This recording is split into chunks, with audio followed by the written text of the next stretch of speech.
안녕하세요. 데이비드 황입니다. 많은 분들이 차이나 전기차에 속한 중국 전기차 배터리의 실적과 성장성에 대해서는 인정을 하지만 단지 중국이라는 문제 때문에 비난을 하는 상황입니다.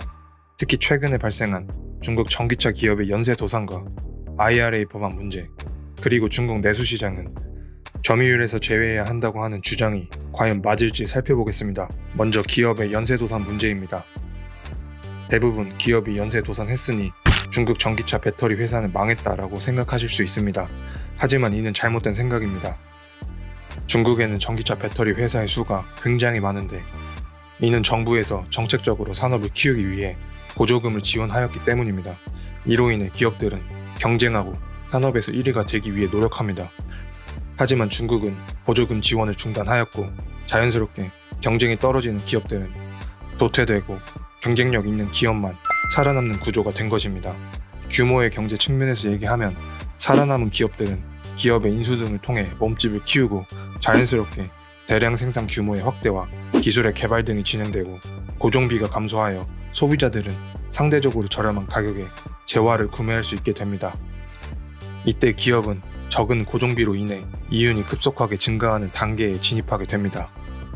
규모의 경제가 발생하면 공급이 늘며 시장에서는 자연적 독점이 발생할 수 있습니다. 대기업의 수익성이 다른 중소기업보다 높은 이유가 이 때문입니다. 요약하면 초기 산업을 살리기 위한 정부의 정책, 그로 인한 보조금 지원, 기업들의 경쟁 심화, 이후 보조금 중단, 높은 경쟁력의 기업만 생존, 살아남은 기업은 복가전 및 다른 기업들을 인수, 규모의 경제로 소비자는 저렴한 가격으로 자동차를 구매하고 기업은 고정비의 감소로 이익이 급속하게 증가하게 되는 구조가 만들어지게 되는 것입니다. 이미 중국은 전기차 배터리 기업들 간의 경쟁이 최고치에 올라 추후 중국에서 살아남은 기업들은 경쟁력이 엄청나다고 해석할 수 있습니다. 다음은 중국 내수시장의 중요성입니다. 기사를 보면 알 수 있듯이 미국의 대기업 회장들은 줄줄이 중국을 방문하였습니다. 특히 테슬라의 CEO 일론 머스크는 공급망의 디커플링에 반대하고 중국에서 사업을 계속 확장하고 중국과의 협력의 중요성에 대해서 말하였습니다. 여기서 알 수 있는 것이 두 가지 있습니다. 공급망 디커플링의 반대는 IRA 법안에 대해 반대하는 뜻으로 해석할 수 있고 CATL의 회장과 미국의 배터리 공장을 합작으로 만들려고 하는 계획을 통하여 IRA 조항을 우회한다고 해석할 수 있습니다. 또한 중국에서 사업을 계속 확장하고 협력한다는 의미는 중국의 내수시장이 굉장히 중요하다는 뜻을 나타내는데 이는 다른 미국의 대기업 CEO들의 말을 통해서도 알 수 있습니다. JP모건의 제이미 다이먼 CEO도 지난달 31일 중국을 찾아 해외 기업이 상하이에 투자할 수 있는 다리 역할을 하겠다고 말했고 스타벅스의 CEO도 지난달 30일 중국에 도착해 중국이 스타벅스의 최대 시장이 되기를 바란다고 말했습니다. 또한 블룸버그는 글로벌 명품 업계에서 중국이 2025년까지 미국과 유럽을 제치고 세계 최대 명품 시장이 될 것으로 보고 있고 글로벌 회계법인 프라이스 워터하우스 쿠퍼스에 따르면 글로벌 명품 시장의 매출 중 약 20%가 중국 고객들로부터 나오고 있다고 하였습니다.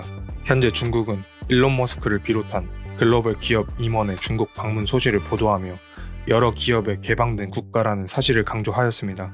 자, 아직도 중국의 내수 시장이 제외돼야 된다고 생각하시나요? 현재 중국은 일본을 제치고 세계 최대 자동차 수출국이 되었고 1분기 중국은 전년 동기 대비 58% 증가한 107만 대의 차량을 해외에 수출했다고 합니다. 중국의 자동차 수출은 전기차가 이끌고 있는데 제가 계속 강조해서 말해왔던 가격 경쟁력이 이유입니다. 가성비를 내세운 상하이 자동차의 MG, 중국 상하이에 공장을 둔 테슬라, BYD는 앞세워 1분기 중국 전기차 수출은 1년 전보다 2배 가까이 늘었습니다. 현재 차이나 전기차는 많은 악재가 이미 반영되었다고 볼 수 있습니다. 주가는 실적과 성장이 바탕이 되어 있다면 유동성의 공급에 영향을 받습니다. 유동성의 공급은 순환이 되기 때문에 주가가 오르지 못하고 있다는 뜻은 반대로 추후에 모멘텀이 클 수 있다고도 해석할 수 있습니다. 따라서 장기로 보시는 분들이라면 지금은 적립식으로 모아가기 좋은 구간이라고 보입니다.